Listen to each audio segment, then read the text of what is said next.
Good morning everyone. I welcome you all to let's rise. तो आज date है 16 फरवरी 2023। तो चलिए डिस्कस करते हैं आज के इम्पोर्टेंट टॉपिक्स। तो हमारा आज का जो फर्स्ट टॉपिक है जो हम डिस्कस करने जा रहे हैं वो आज का एडिटोरियल है। तो हमारा एडिटोरियल है India Sri Lankan refugees need fair consideration. देखिए, आपने अगर हिस्ट्री पढ़ा होगा तो जो श्रीलंका है, श्रीलंका में जो मेजोरिटी है पॉपुलेशन की वो है सिनालिस की, और जो वहाँ पे माइनॉरिटी में है, जो कम नंबर्स में है, वो है तमिल्स। अगर तमिल्स का ओरिजिन देखा जाए तो वो इंडिया के आप कह सकते हैं उनका ओरिजिन देखा जाए तो वो इंडिया में है, तमिलनाडु में। अब जब सिविल वॉर हो गई तमिल्स और सिनारीज के बीच में, तो बहुत सारे तमिल जो है मिनॉरिटी में थे, वो वहाँ से भागकर इंडिया में आ गए। अब इंडिया में वो रिफ्यूजीज बन गए। अगर हम 2021 और 2022 की एनुअल रिपोर्ट देखें मिनिस्ट्री ऑफ होम अफेयर्स की, तो 3,04,269 श्रीलंकन रिफ्यूजी जो थे वो इंडिया में एंटर किया उन्होंने। कब? जुलाई 1983 और अगस्त 2012 के बीच में। ठीक है। इनको इंडिया ने शेल्टर, सब्सिडाइज्ड राशन जो होते हैं, जो राशन शॉप्स पे मिलते हैं, उसके बाद एजुकेशन, जो असिस्टेंस है, मेडिकल हेल्थ केयर वगैरह, कैश एवेलेंस, ये सब कुछ प्रोवाइड करवाया। तो अगर आप बात करें जितने भी जो लोग यहाँ पे रिफ्यूजीज हैं, अगर इनका हम डिवीजन देखें स्टेट्स में, तो 58,648 रिफ्यूजीज जो हैं, वो जो 108 कैंप हैं तमिलनाडु में और जो 54 कैंप है उड़ीसा में, उनमें रह रहे हैं। उनके अलावा जो 34,135 रिफ्यूजीज हैं जो तमिलनाडु अथॉरिटीज़ के पास रजिस्टर्ड हैं, वो उन कैंप्स जो हैं वो ये इन कैंप्स के बाहर रहते हैं। जो अगर गवर्नमेंट ने जो इनको असिस्टेंस और अकोमोडेशन, जो रिलीफ प्रोवाइड करवाई है इन रिफ्यूजीज को, उसका अगर टोटल अमाउंट देखा जाए 1983 से लेकर 2022 के बीच में, तो वो है 1226 करोड़, जो काफ़ी बड़ा अमाउंट है। इन लोगों को हिल तमिल्स भी कहा जाता है। देखिए, अब इंडिया के लिए ये प्रॉब्लम है कि ऐसे उनको इतनी चीज़ें, इतना असिस्टेंस, रिलीफ, एकोमोडेशन प्रोवाइड करवाना, ठीक है, इन सब चीज़ के लिए इंडिया का काफ़ी ज़्यादा जो है आप कह सकते हैं फंड वहाँ पे जाता है। उसके अलावा क्या है कि अपनी जो इंडिया की अपनी जो ओरिजिनल पॉपुलेशन है, इनके लिए भी जो आप कह सकते हैं कि एक प्रॉब्लम क्रिएट होती है वहाँ के लोगों के लिए। इंडिया में ऑलरेडी अनएम्प्लॉयमेंट का, पॉवर्टी का ये प्रॉब्लम चल रहा है। तो इसमें क्या है कि श्रीलंकन गवर्नमेंट में जब ये आप कह सकते हैं कि 2009 के टाइम पे लगभग, तब 2009 के टाइम पे क्या हो गया कि जो तमिल्स और सिनालिस के बीच में जो ये सिविल वॉर है, ये ऑलमोस्ट एंड हो गई। तो अब जो है श्रीलंकन गवर्नमेंट एक्सेप्ट कर रही है कि उन लोगों को अगर वापस भेजा जाए, किसको? जो श्रीलंकन तमिल्स इंडिया में रह रहे हैं। लेकिन प्रॉब्लम ये है कि आप खुद देखेंगे 1983 से लेकर 2022 तक इंडिया ने उनको सब कुछ प्रोवाइड करवाया, उनको एजुकेशन प्रोवाइड करवाई। अब उन लोगों का कल्चर देखे, अगर देखें तो वो पूरा यहाँ पे सेटल हो चुके हैं, एक हिसाब से है तो रिफ्यूजीज हैं। लेकिन जो एजुकेशन देखा जाए, उन्होंने यहाँ पे जो है पूरा एजुकेशन यहाँ से लिया है। उसके बाद वो बहुत ज़्यादा अपना कल्चर जो है उन्होंने इंडिया का वो अडॉप्ट कर लिया है। तो उनके लिए वहाँ जाकर रहना, जो अपने वहाँ पे घर बनाना, फिर वहाँ पे रहना, फिर जहाँ की एजुकेशन उन्होंने लिया तो वहाँ पे जाके सेटल होना, ये एक उनके लिए काफ़ी चैलेंज है। तो ये श्रीलंकन गवर्नमेंट के लिए एक चैलेंज है, और एक उनके लिए काफ़ी रिस्पॉन्सिबिलिटी की बात है कि एक फेयर कंसिडरेशन के साथ वो क्या करें, उन लोगों को एक्सेप्ट करें, ताकि इंडिया में भी रिफ्यूजीज़ का प्रॉब्लम जो है, जो तमिल रिफ्यूजीज़ का प्रॉब्लम है, उससे डील किया जा सके। तो ये था हमारा आज का एडिटोरियल।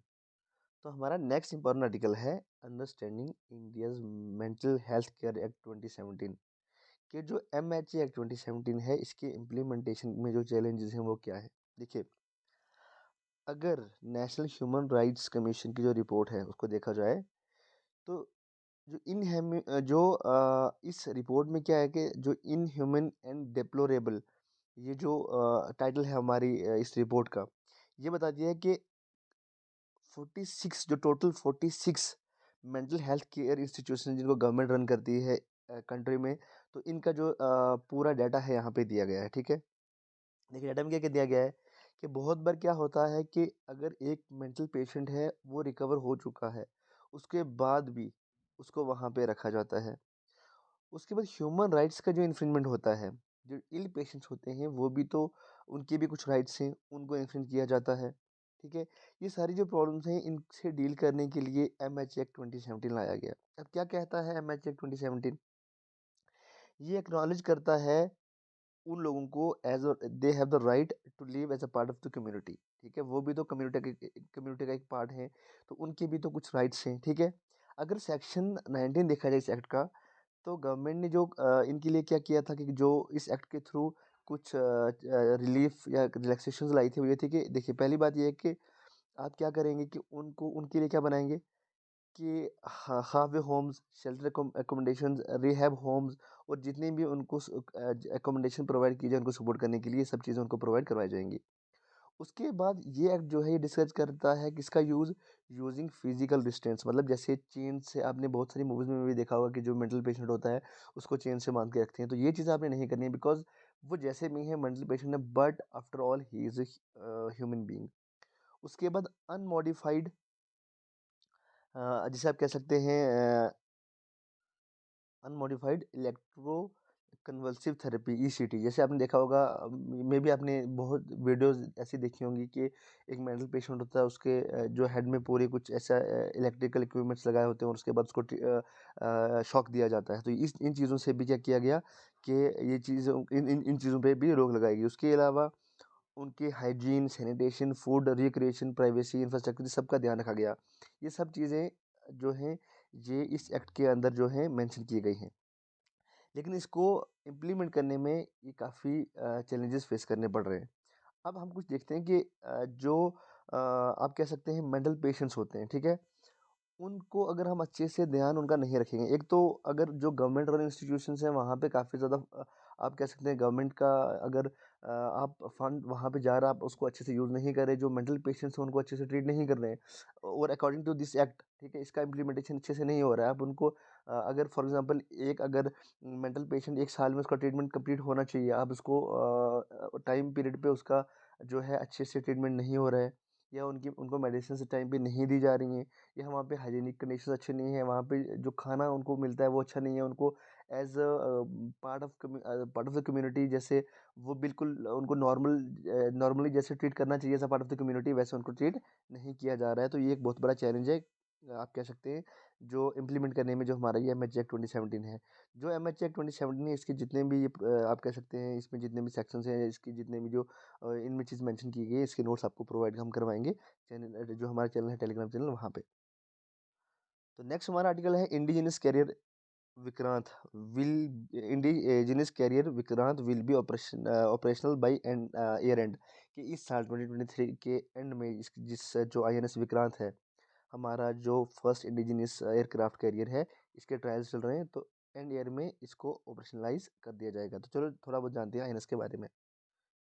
तो आप देख सकते हैं ये हमारा आईएनएस विक्रांत जो हमारा फर्स्ट इंडिजिनस एयरक्राफ्ट कैरियर है, ठीक है।